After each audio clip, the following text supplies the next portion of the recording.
Hola a todos, nos encontramos nuevamente en Entrevista Constituyente, una instancia ciudadana para dar a conocer a los candidatos que se van a presentar a la Convención Constitucional, ¿no es cierto?, como delegados. Nos encontramos hoy día con Ingrid Fernanda Villena Narbona, lo dije bien, Ingrid, 30 años, Hola, abogada independiente, candidata independiente en la lista del pueblo, su número es ZN40, por el distrito 13, que incluye las comunas de San Miguel, La Cisterna, El Bosque, Lo Espejo, Pedro Aguirre Cerda y San Ramón. ¿No es cierto? ¿No se me quedó ninguna en el papelero? Perfecto. estaban Ingrid, todas. ¿cómo estás? Muy bien, muchas gracias. ¿Y tú? ¿Cómo va esta cosa de la campaña? ¿Qué te ha parecido las dinámicas de la campaña? Súper complicado, sobre todo estar en campaña y no ser político y no dedicarse a esto al 100% es un mundo completamente nuevo. Sobre todo tratar de compatibilizarlo con tu trabajo y tus obligaciones del día a día.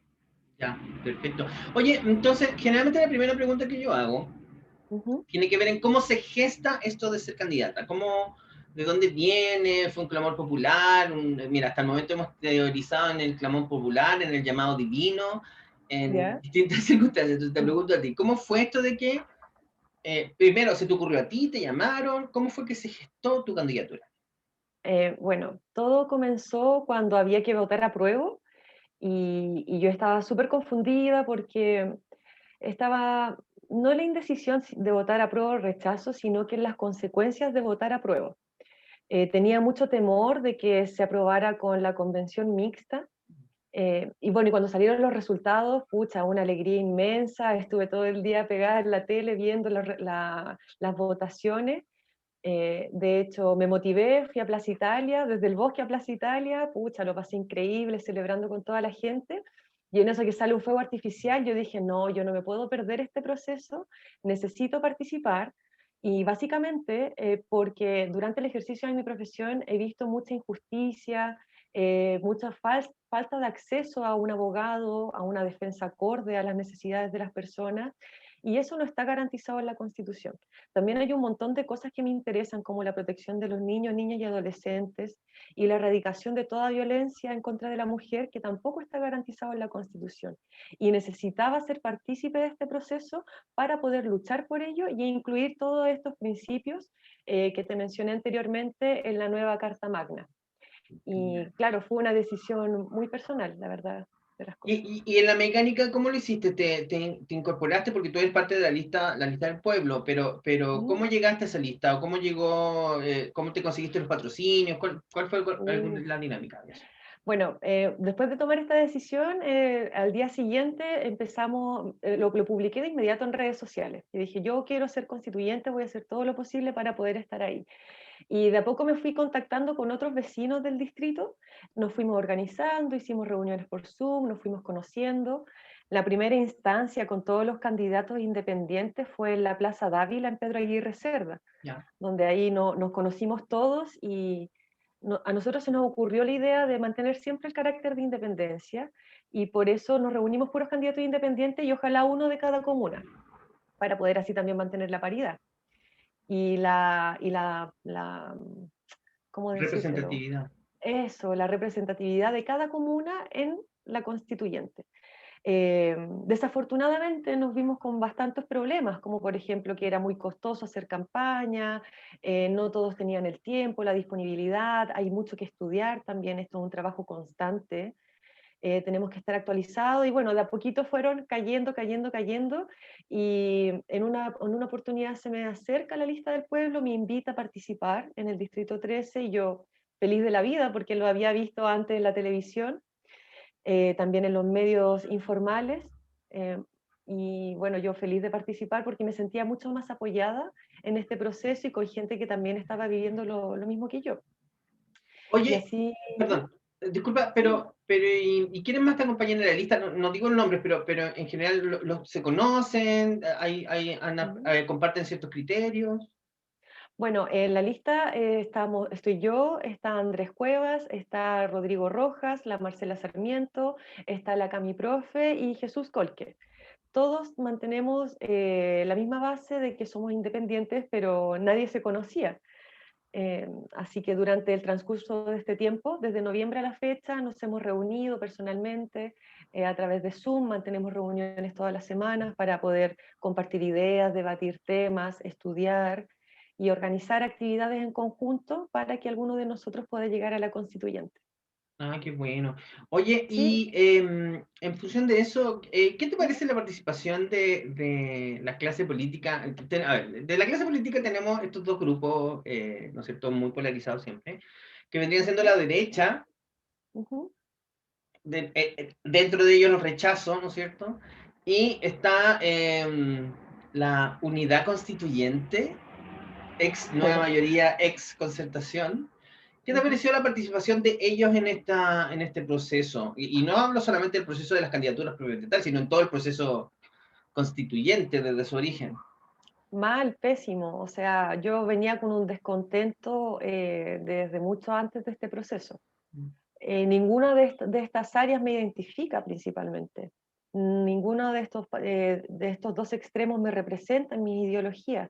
De hecho, lo que caracteriza a la lista del pueblo es que nosotros no soñamos o tenemos una ideología, sino que vamos por hechos concretos y soluciones específicas para la sociedad. Eh, Respecto a la participación, bueno, muchos nos desprestigian o también buscan artimañas para poder generarnos trampas.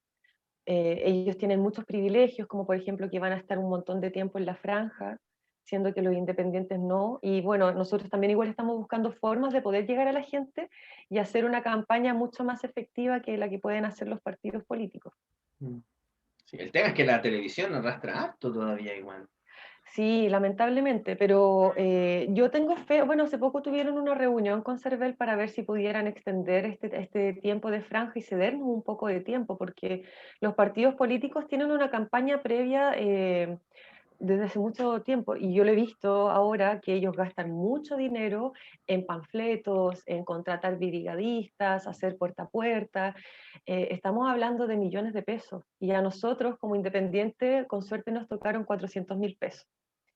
Entonces ahí estamos con una desventaja súper grande, Claro. grande, grande, grande. Y así también podemos ver que los municipios se han aliado con diversos partidos políticos. Por ejemplo, en el caso de la Comuna del Bosque, yo soy de la Comuna del Bosque.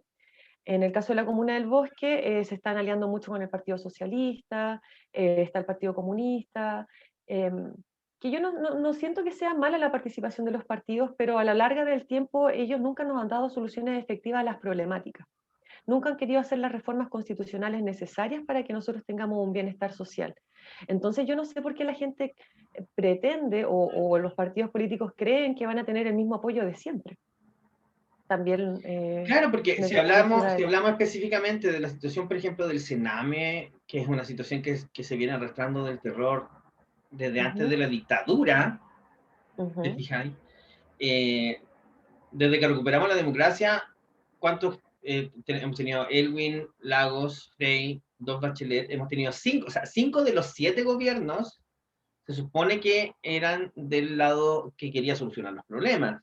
O sea, Claro. nosotros pelamos harto a la derecha, yo personalmente los pelo mucho, hay que debo decir, a veces demasiado, y todo, pero claro, uno después dice, oye, pero en proporción, y no te hablo Ellos tenían, de una concepción que necesita una ideología. no, Yo creo que independiente de la ideología, todos estamos de acuerdo que, por ejemplo, el tema del Sename es algo que hay que solucionar sí, ya. o Entonces, sea, independiente del gobierno o el partido que esté de turno a cargo del país, ninguno ha dado una solución efectiva a las problemáticas necesarias y siempre han hecho vista gorda en el caso del Sename, como comentas tú.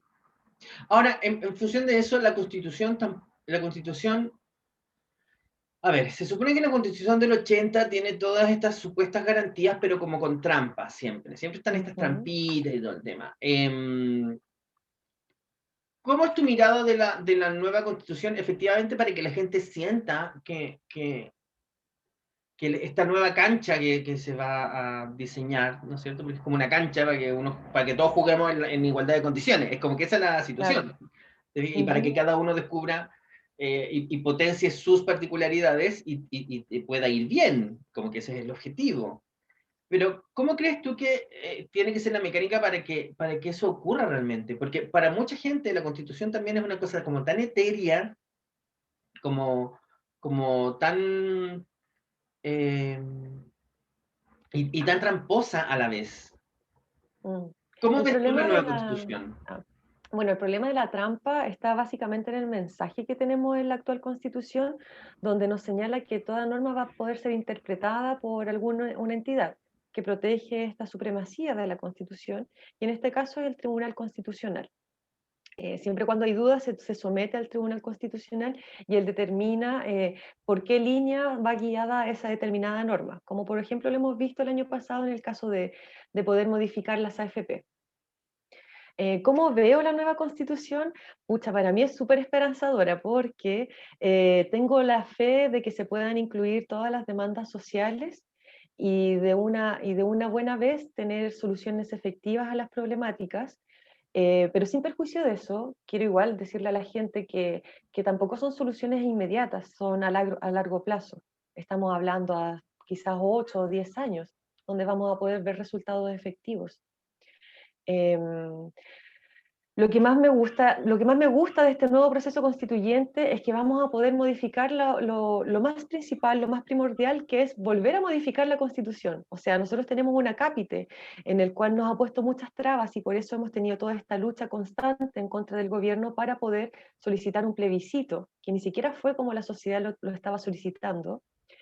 Y bajo esta dinámica o línea, me gustaría que el primer tema a tratar en la nueva constitución sea cómo se debe modificar la constitución, porque comprendamos que la sociedad va cambiando cada 20 o 30 años. Entonces es necesario realizar las reformas necesarias y actualizarla a los tiempos. Y no puede ser posible que siempre tengamos trabas, problemas de quórum, si va a ser una asamblea o una convención constituyente, si va a ser una convención mixta, convención constitucional. Eso yo lo quiero dejar zanjado en las primeras discusiones de la Constitución, porque además piensen que nosotros tenemos solo un año para redactarla. Y en un año no vamos a poder alcanzar a ver todos los temas, entonces necesitamos un mecanismo de resguardo que nos asegure que las problemáticas que no se puedan tratar en esta instancia sí puedan ser modificadas o reformadas a futuro sin la complejidad que actualmente existe. Ahora, hay mucho temor en la ciudadanía, encuentro yo, de que los constituyentes se transformen en una nueva versión de la clase política. Mm, Que puede la ser, clase, claro, que la clase política en sí está muy desprestigiada, e incluso yo creo que incluso yo diría que está menos desprestigiada de lo que debería estar. O sea, yo creo que la clase mm, política debería estar aún más desprestigiada. ¿Te fijas? sí, ¿no Porque es cierto? estamos hablando de que está desprestigiada por lo que sabemos. Mm, Imagínate por lo que no hemos por lo que no sabido. sabemos, Imagínate por sí, lo que no alcanzamos a sí. saber. De hecho, me da mucho miedo descubrir lo que no, quién realmente gobierna, cuánto es Mm. el poder del narcotráfico en las políticas.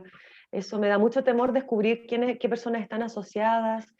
eh, Claro, porque mm, uno siente que en realidad está tan indefenso frente a esas situaciones, pues si al final, ¿quién mm, soy? O sea, ¿quién soy yo para enfrentarme a un poderoso? Como que esa es la. claro.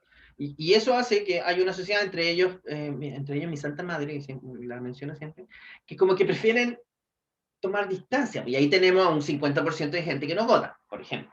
Claro, Ahora, claro. ¿cómo está el tema de la responsabilidad penal en los políticos? ¿Cómo Mm. está en la Constitución? ¿Tú sabes algo de eso? Mira, esta pregunta se me ocurrió ahora, pero tiene que ver con que el otro día vi a uno de estos, a Moreira, que es alguien que me genera mucha repulsión. Ujú. Em, yo qué digo, o sea, ¿cuánto proceso, cuánto escándalo, cuántas coimas, cuántas cosas hemos sabido de él? Y él sigue como si nada, es como, ¿quién lo No le protege? interesa. Claro, es de hecho yo me acuerdo cuando por fin se aprobó. Yo también fui a la Plaza Dignidad, también yo vivo aquí cerca, entonces fue una caminata para allá y fue un momento de mucha felicidad con pandemia y todo, o sea, todos como a distancia de más de 1,5 metros, pero éramos hartos dando vueltas ahí. Y yo me acuerdo que hice varios memes en esa época, y uno de los memes ¿Ya? era como el personas en un cargo de elección popular tendrán el triple de responsabilidad penal frente a cualquier cosa que se les encuentre. mm, Como si te robas algo, te robas algo, te tienen que condenar 3 veces más de lo que haría cualquier otro ciudadano común y silvestre en caso de que robe ese algo. Porque sí, pareciera que son inmunes, o sea, hay una impunidad a la corrupción política, sabemos ¿no? que los llegan como, como imputados, ¿no es cierto? Llegan los procesan y todo el tema, pero después se salvan, pero como que nada. Entonces, mi Sí. pregunta va, me alargué un poco con eso, pero mi pregunta va a cómo ves el tema de la responsabilidad penal en los cargos públicos. ¿Crees que es algo que debería Eh, colocarse en la Constitución?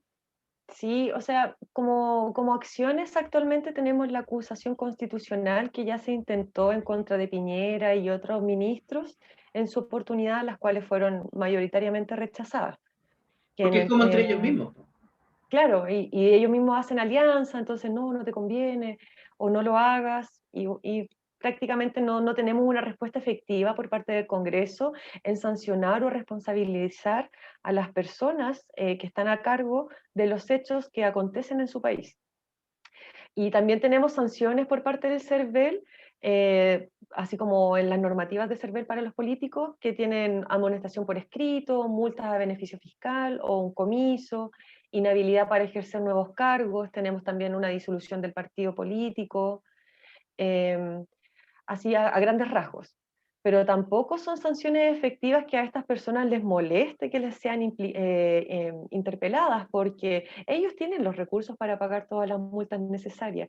Ellos, si les disuelven un partido político, que lo veo difícil, fácilmente pueden crear otro, entonces no son sanciones efectivas. Respecto a la responsabilidad penal, hay un principio en la Constitución de que todas las personas somos iguales ante la ley y ante cualquier delito tenemos que ser sancionados en la misma medida.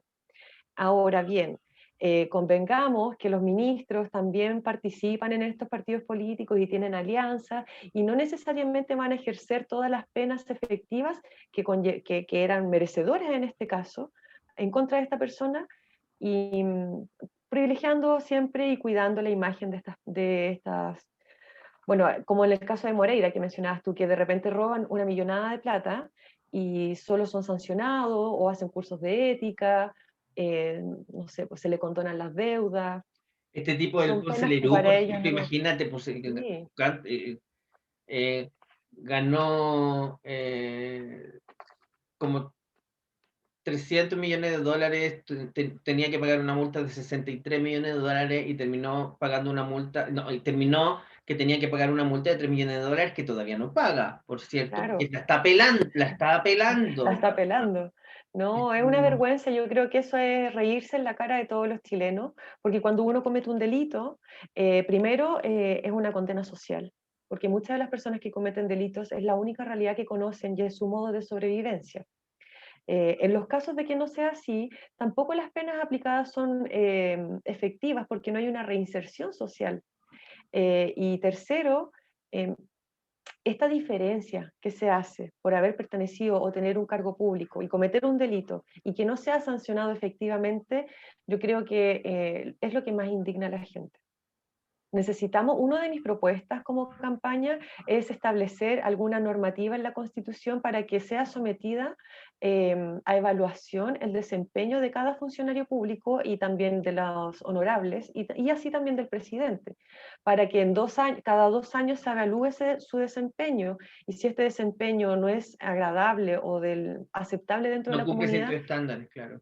Claro, claro, que cumpla sentido, porque cuando uno comete un error en el trabajo, si vas ebrio al trabajo, te despiden de Absolutamente. inmediato, menos a la Van Rosenberg, que ella sí puede tomar en sus sesiones. No, oye, y no, y Eh, lo otro es, imagínate faltar un 30% a tu trabajo, tener un 30% de inasistencia a tu trabajo, También te desvinculan.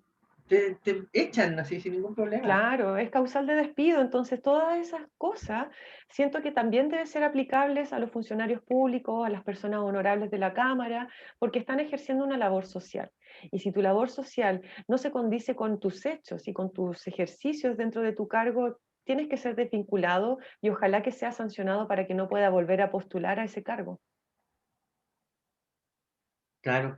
Ahora es como, yo creo que ahí yo creo que esta es una gran oportunidad, yo creo que esta es una gran oportunidad, por ejemplo, Sí, para la descentralización, creo que es una buena oportunidad, también, en el sentido como que porque van a estar o sea, los delegados van a ser también de regiones, te fijas, de sí, todos lados, pero sí, también es una gran oportunidad efectivamente para reparar ese tipo de cosas, para colocar este sí, marco y de verdad, porque en la constitución actual, o como están las cosas hoy día, está esta cosa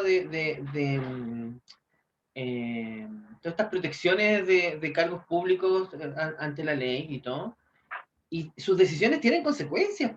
Es como eso, o sea, como un poco lo que pasa ahora con carabineros, ¿no es cierto? Con todas estas cosas.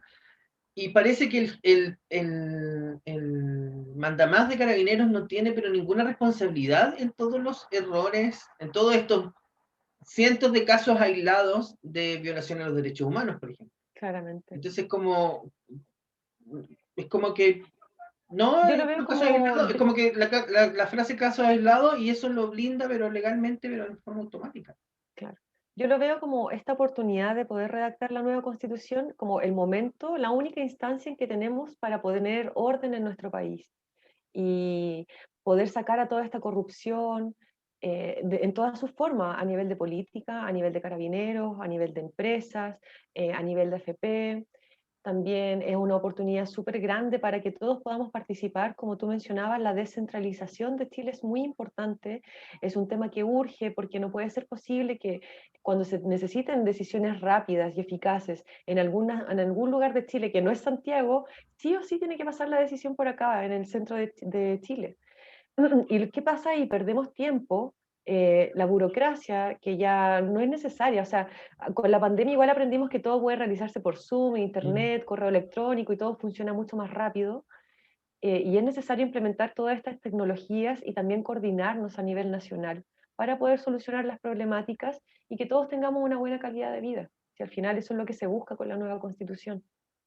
Oye, ¿y cómo ves tú tu distrito? ¿Cuáles son las particularidades de tu distrito? Es un distrito bien particular, El distrito porque, 13, porque eres como santiaguina, pero no eres santiaguina en tu distrito. ¿Te mm, fijas? Es como, bueno, ¿cuáles son las cosas particulares de este grupo de comunas, a las cuales yo les tengo mucho cariño, por cierto, porque en pandemia yo fui alojado en San Miguel. ah, Estuve refugiado ahí 4 meses encerrado en la casa de una refugiado. amiga.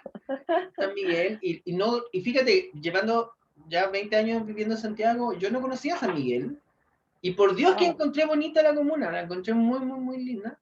Entonces, pero claro, y tiene esta cosa como de estar al lado, pero al otro lado de Santiago.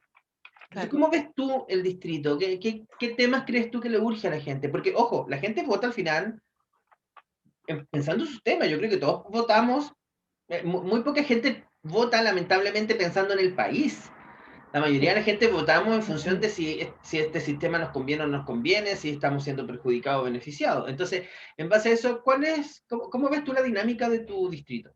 ¿Qué cosas Bueno, les atraen? primero comentarte que qué gusto que hayas ido a San Miguel, pero San Miguel es como Las Condes de la zona sur. Absolutamente. Conociste solo la cara bonita de la zona sur. Mi abuelo llegó en el año 73 a la comuna del Bosque, debido a que trabajaba en la FACH, era mecánico de los aviones, y inauguró una villa que queda ahí cerca en el paradero 29. Eh, en el distrito 13, también por el ejercicio de mi profesión, me he dado cuenta de que es un sector muy pobre. No tenemos los recursos necesarios, hay mucho hacinamiento, tenemos 4 hospitales simplemente, tenemos 164 colegios o establecimientos educacionales, de los cuales 59 son municipales. Tenemos una población mayoritariamente urbana, la población entre hombres y mujeres es similar, o sea, son aproximadamente 140.000 personas, hombres, y 140.000 mujeres. La mayoría está en FONASA, somos clase trabajadora, que tiene que ir desde el bosque generalmente a trabajar a Tobalaba en un trayecto de 1 hora y media, Mm. hacinados, tenemos baja locomoción, calles en mal estado, no tenemos metro. Claro, en San Miguel el metro llega hasta la cisterna, pero el distrito 13 abarca mucho más allá y no llega al metro, recién lo están construyendo Y también, como te comentaba, como está la FATS, no se pueden hacer muchas modificaciones del plan regulador porque tienen, bueno, se rumorea de que tienen como cosas ocultas debajo de la calle, bombas, se ha inventado de todo, po. Así que también como por seguridad del Estado no se puede modificar mucho, en específico la comuna del Bosque. Tenemos actualmente un gran problema, que es la narcopolítica, donde la comuna de San Ramón está vinculada también la comuna del Bosque, la comuna de La Pintana, que no es del distrito, pero están todas de la zona sur, que hay mucha narcopolítica, no se hace nada para detenerlo.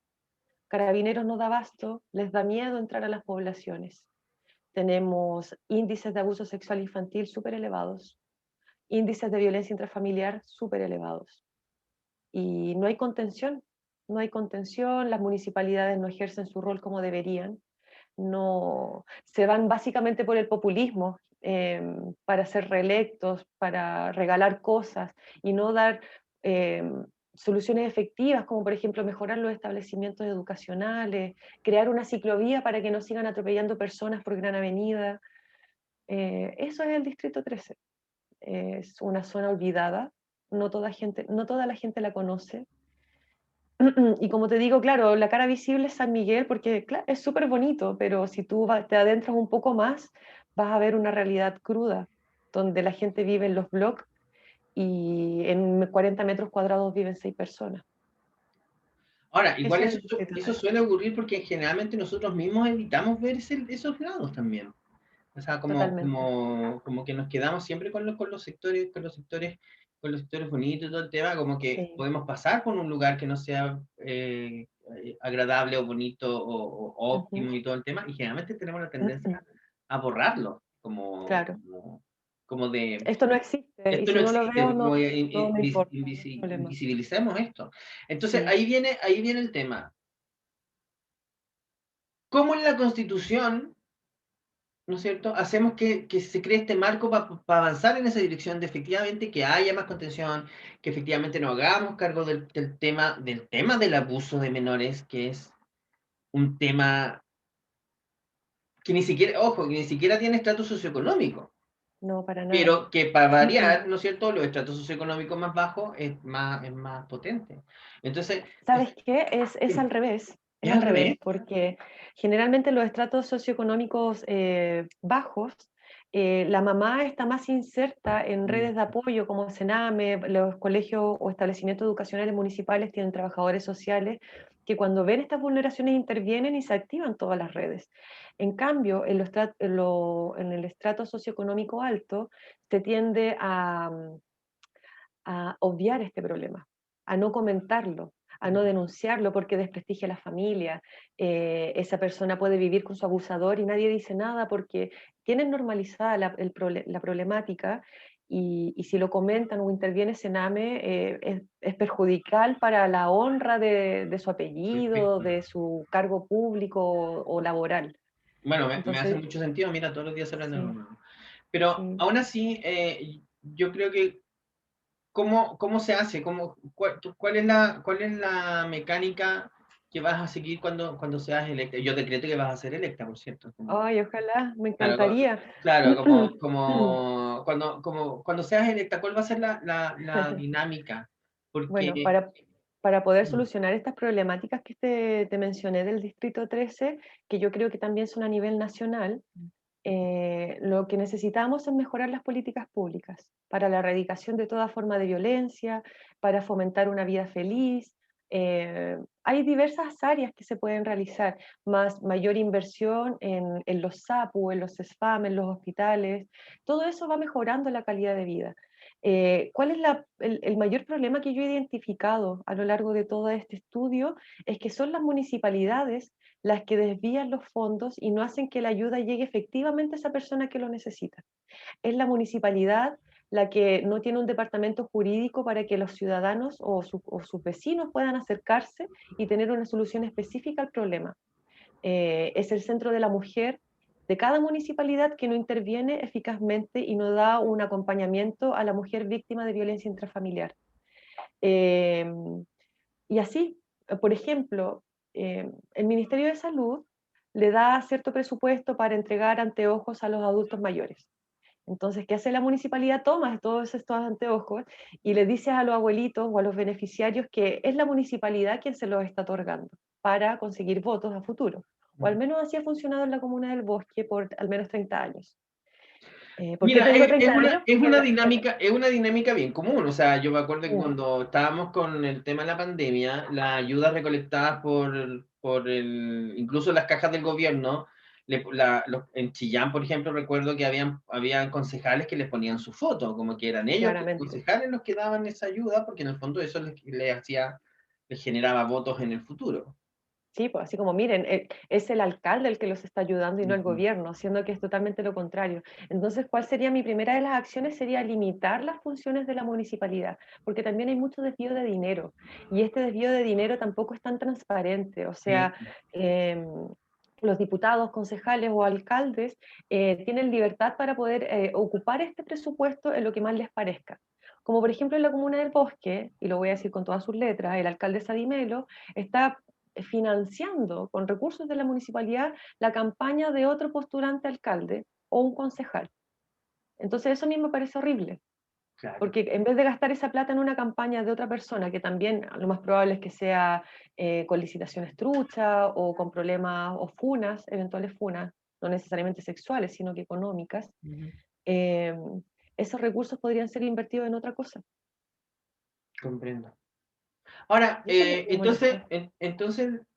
eh, nuevamente, esta es una gran oportunidad como para generar esa como El cambio que necesitamos. limpieza de todas estas Mm. estructuras tóxicas. Es Como como, una purga, no sé, un claro, palo santo. como limpiar la burocracia, sacar la burocracia, limpiar todos Sí. estos nichos en donde, porque es como, ya, yo te paso 100 millones y tú te recortaste 7 millones y pasaste 90 para allá y ya se Ujú. recortaron otros y al final la ayuda efectiva terminan siendo 15 millones de los 100 millones que originalmente eran. Como que así va pasando, Claramente, así lo vemos todos al menos. así es. Y lo que Entonces, más me da rabia es que lo vemos y no denunciamos, o mucha gente se hace cómplice, pero no es que tú entiendo. sabes, pero es que partamos de la base en que si a mí me roban un celular, por ejemplo, en el centro, me roban mi celular, por más que yo tenga mi vida en mi celular, por ejemplo, a mí me pasa en mi celular que yo trabajo con mi celular, Ujú. hago un montón de cosas a través de videoconferencias y ese tipo de cosas, mis contactos, todo. Me llegan a robar el celular, me voy a hacer una denuncia a carabineros de mi celular, me tienen Y no tiene ahí ninguna hora y respuesta. media sentado esperando Ujú. y más encima me preguntan si conozco al ladrón. Incluso te voy a dar un ejemplo. Hace un tiempo a una amiga le robaron un notebook que tenía GPS y con el GPS se sabía exactamente dónde estaba el notebook y en Carabineros le dijeron que ellos no iban para allá. Claro. Mira, y esa problemática yo también la veo, por ejemplo, el viernes pasado secuestraron al hijo de una clienta. Bueno, yo soy abogada, me dedico al Ya. derecho de familia. Secuestraron al hijo de una clienta, el papá tenía 4 horas de visitas y lo devolvió recién el domingo. Imagínate cómo estaba esa mamá con un ataque de angustia, pánico, miedo, ansiedad. Fuimos a Carabineros a denunciar y lo primero que nos dicen, no, es que no podemos hacer nada. Pero ¿cómo nada? O sea, necesitamos hacer un procedimiento. ¿Cuál es el procedimiento? Que llamen al juez de familia de turno para que decrete una orden inmediata de entrega del menor, del niño o niña, y, y que se haga efectivo, o sea, que movamos las cosas. No tenemos que esperar a que pasen 48, 72 horas para que un niño desaparecido recién ahí sea materia de preocupación de carabineros. Entonces, ciertamente Carabineros no está habilitado o capacitado para ser empático con lo que uno necesita. En el caso del notebook, ¿cómo no va a ser posible que no tengan las herramientas necesarias para ir a buscarlo? Si en la Araucanía tenemos a un montón de despliegue policial de última tecnología para reprimir. Entonces, esas son las contradicciones que me molestan mucho del actual Chile. O en la zona sur, bueno, y específicamente en el distrito 13, también tenemos, como te comentaba, el narcotráfico. Y ellos se dedican todos los días a tirar fuegos artificiales. Oye, es súper fácil de descubrir quiénes son. Entonces, ¿por qué no intervenir esa población? Yo no te digo que el ejercicio de la fuerza de carabineros siempre sea la solución al problema, pero sí necesitamos detener, decomisar las armas, decomisar la droga que llega, para que así también tengamos una protección eficaz de los vecinos.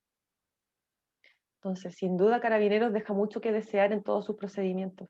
Ahora, y si Carabineros no tiene la capacidad de hacerlo, buscar otra entidad o generar la instancia para que se Claro. solucione el problema, pero es como, Ujú. o sea, porque al menos uno ve los presupuestos o sea, para el estallido social hubo una muy buena cantidad de millones que se incorporaron al presupuesto carabinero, entonces como, pero sí, pero es indudable que Carabineros tiene una falta de preparación impactante. Yo he tenido mucha experiencia con Carabineros que no tienen ni idea cómo se hace un procedimiento. No, Y es y lo que horrible. hacen es dedicarse a intimidar para que tú cedas, pero están haciendo un procedimiento que no tiene nada que ver con lo que está reglamentado. Entonces, Uy, hablemos de la intimidación de Carabineros, porque mira, justo hace poco estaba ayudando a una mamá, a una chica de 40 años, ujú, que fue violada por un carabinero. Fue violada, amedrentada, le metió el arma en la boca, la apuntaba en la sien, le metió el arma por su vagina. Entonces, esas cosas, ¿cómo tú te sientes protegida por una institución que imagínate. quienes ejercen eso son los mismos que hacen daño a las demás personas? No, no puede ser posible, o sea, o falta quizá alguna intervención psicológica, una evaluación psicológica al que va a ser pronto carabinero, porque el poder los corrompe. Siento yo que no tienen empatía, no estudian tampoco, no se perfeccionan. Sí, Y casos como eso hay muchos, la verdad. sí, hay mucho. A mí, fíjate, yo tengo familiares carabineros, a mí me da mucha pena y lata hablar mal de carabineros, porque tengo familiares, tíos carabineros, Mm, primos carabineros y todo. Pero lamentablemente, o sea, la evidencia es tan contundente respecto a la falta de preparación y a la o sea, a lo que voy yo es que hay demasiados carabineros sin criterio. eso es, Hay porque demasiados carabineros sin criterio, demasiados carabineros que quieren usar el poder para intimidar, no sí, para hacer bien su trabajo. ¿Te fijas? Entonces, mira, ahí, sí, po. Ahora, vuelvo a insistir. Entonces, volvemos a la Constitución. ya. La Constitución va a ayudar a que nos embarquemos en la solución de todos estos problemas. Claramente, claramente. Porque piensa que la Constitución, estamos en un juego y la Constitución son las reglas del juego. Y todas las normas que son, la Constitución es la que tiene supremacía jerárquica por sobre todas. Y las demás de menor rango jerárquico tienen que adecuarse a las normas de la Constitución. Ya, pero Entonces, actualmente la Constitución actual, y aquí voy a ser un poco abogado del diablo, ¿no es cierto? Pero ujú, actualmente la Constitución actual igual dice cosas, y ojo, claro. los criterios de carabineros, o sea, se supone que los procedimientos, hablando del ejemplo de carabineros, podemos Ujú, mencionar todos los otros ejemplos que hemos hablado, pero los carabineros también tienen sus procedimientos establecidos, todo el tema. sí, sí. Eh, pero pasa que la gente denuncia, ¿no es cierto? Y muy pocas de esas denuncias llegan a buen puerto. Ha pasado, sobre todo hablando del tema demasiado recurrente de la violencia intrafamiliar o de la violencia hacia la mujer. O sea, la cantidad de testimonios de mujeres, exparejas de carabineros violentadas es como impactante. Entonces, pero pasa mucho esta cosa como de la impunidad, finalmente. Y volvemos al tema de la impunidad, porque estábamos hablando de la impunidad de los políticos, ahora estamos hablando de la impunidad del carabinero y todo. Entonces ahí voy yo al tema. ¿La constitución nueva nos va a ayudar a que eso camine en una buena dirección? Sería lo ideal, o sea, eso es lo que se busca con la modificación de la Constitución. Como tú bien decías, ya hay varias garantías constitucionales establecidas. El problema es la redacción, porque por ejemplo ya tenemos la educación, la salud, la protección de un montón de cosas, pero la redacción eh, y la redacción y la interpretación excluyen muchos de otros principios que son necesarios para poder proteger efectivamente a la persona. Como por ejemplo, en la educación tenemos el acceso a la educación, pero no la obligación del Estado que te garantice que tienes que ir a un colegio gratuito, de calidad, o, y deja toda esta... Mira, para explicártelo quizás más grande, en el rol de Estado subsidiario, el Estado deriva todas estas obligaciones en empresas o privados. Y al delegar estas cosas en privados, se olvida de garantizar efectivamente o realizar una protección efectiva de ese derecho. Y solo se lo encarga al privado. ¿Y qué hace el privado? Nunca va a ser prioridad El privado hace la negocios. persona. El privado hace negocio. No, nunca va a ser prioridad de la persona. Esa es la problemática. Por eso yo creo que la próxima constitución debiera ser solidaria o de bienestar social, no subsidiaria. Y el Estado se haga cargo de solucionar efectivamente estos problemas para poder erradicarlos de alguna vez. Bueno, entonces ya para ir cerrando, Ingrid, me Qué gustaría... fome. Sí, lo siento. Sí, es que más larga, te aviso que no nos van a ver. La gente Sí, es pues. como... La gente es muy inmediatista. Justo tengo un Oye, intruso aquí en la pieza. exacto. Oye, pero tenemos, sí, sí, tenemos, pero vamos a tener, yo creo que hay que hacer otras instancias de conversación, te digo al Qué tiro. bueno. Sí.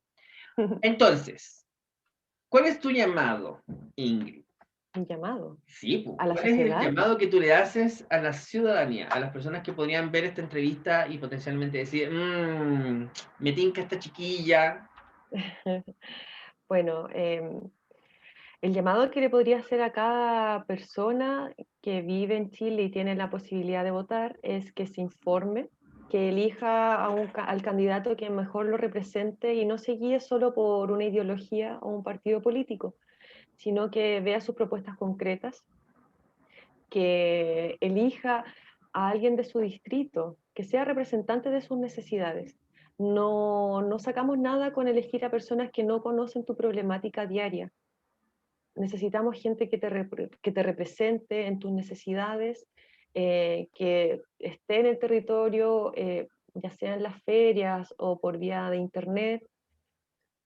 ¿Qué más le podría decir? Que tengan fe en este proceso o esperanza. Podemos lograr juntos, si trabajamos todos colectivamente en un Chile mejor, podemos generar mejores políticas públicas. Y también recordarles que todos ustedes, e incluso yo, somos agentes fiscalizadores. Si alguien ve alguna situación que no corresponde respecto de un funcionario público o malversación de fondos, que denuncie, porque al omitir esto no podemos solucionar o identificar el problema. Eh, que también expresen sus necesidades, su descontento, pero no necesariamente con protestas que puedan causar daño. No me importa tanto el daño a la propiedad, sino que el daño que le puedan causar a las personas, como por ejemplo las víctimas de trauma ocular. Cada uno tiene el derecho a manifestarse y expresar su opinión, pero siempre con respeto. Y eso es muy importante y espero que nunca perdamos el respeto entre nosotros. Eh, Solo decir eso, que tengan fe y esperanza en esta nueva oportunidad, que no va a ser la última. Al contrario, como yo les mencionaba, tenemos que establecer mecanismos eficaces para poder ir modificando siempre la Constitución en razón de la actual realidad del país. Eso, solo eso les diría. Muchas gracias, Ingrid. Bueno, yo igual insisto mucho en la ciudadanía. Se votó el apruebo y se votó contundentemente la convención, Mm, la convención constituyente, ¿no es cierto? En donde nuestro objetivo era dejar a la clase política fuera de la redacción de la también. constitución. Esta es una instancia de invitar a la gente a que vea a sus candidatos más que estas figuras eternas de partidos que solamente, según yo, se han aprovechado de la situación. Hemos visto ese aprovechamiento y vemos cómo quieren seguir aprovechándose de eso. O sea, eso no ha cambiado en nada. Yo siempre he dicho, yo creo que todos los partidos que defendieron el apruebo y la Convención Constitucional debieron haberse quedado fuera de la De posibilidad de la, ser parte de la convención y haberle dado la oportunidad a los independientes de sí, que sean los que redactaran la constitución, pero jamás iban a perder esa oportunidad de no. distribuir el poder de una forma distinta, porque lo que les importa es mantenerse en el poder. ¿Ya? Por eso hicieron ese acuerdo de cuatro Encuentro más honesto parejas a los de derecha entre en ese ellos. sentido, la verdad. Con Es que toda ellos la, de verdad dicen su verdadero pensar, en cambio los de claro, es como izquierda siempre están ahí con toda la diferencia que tengo con la derecha, los encuentro mucho más honestos en su postura que otras. entidades políticas, debo decir. Puede Que ser. ahora, ojo, que ahora se han puesto independientes. No sé si te fijas que hasta la Mariana Elwin es independiente, si es una cosa bien Eso, impactante. también quiero hacer un llamado a que tengan cuidado con esa situación, porque hay varios candidatos pseudo independientes que son de partidos políticos, Mm, eh, que, que ni siquiera lo dicen, o sea, les da hasta a ellos mismos les da vergüenza decir mm, que pertenecen a un partido político. Entonces, ojalá que no lo elijan a ellos, porque como tú mencionabas, Andrés, el descontento social masificado era que nos daba asco la política chilena y necesitábamos cambiarla. Ojalá que sacáramos a todos los políticos que estaban ejerciendo en ese tiempo. absolutamente. Y misteriosamente son los mismos que se están postulando para constituyentes. Son los Y de mismos que hecho, vamos a ver en la campaña, en la franja electoral, eso, seguramente. Ujú. y mucho más tiempo que yo, Exacto. muchos más minutos. Bueno, Pero Ingrid, te bueno, deseamos todo el éxito del mundo. Vamos a volver a juntarnos a conversar en algún momento. súper. Invitamos a la gente que conozca sus candidatos constituyentes, insisto, poniéndole énfasis a los independientes de verdad. Que estén muy bien todos. Chao, Ingrid, que estén muy bien. Chao, que estén bien, gracias.